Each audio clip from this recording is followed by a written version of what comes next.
बालेश्वर सौर थाना अधिकारी प्रभांशु शेखर मिश्र विदायकालीन अवसर में भावविह्वल परिवेश सृष्टि होछि। समस्त पुलिस कर्मचारी माने थाना परिसर एक शोभायात्रा बाहरी उदरेश्वर पर्यंत जाइथिले।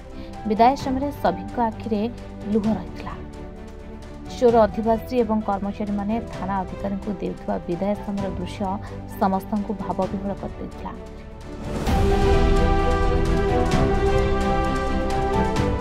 निजे थाना अधिकारी भावविह्वल कांदी पकाइथिले।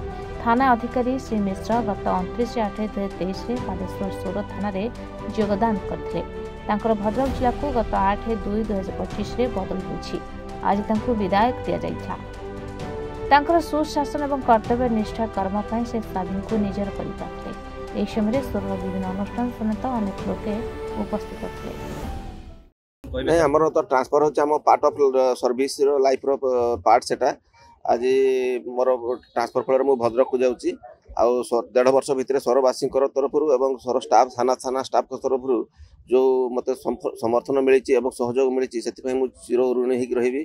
आज विदायकालीन जो भव्य विदायकालीन उत्सव करते मु बहुत इमोशनल हो पड़ी। मोर स्मरणीय ही रही, जीवन सारा स्मरणीय ही रही। बालेश्वर श्रोतनायक रिपोर्ट, रिपोर्टर्स टुडे।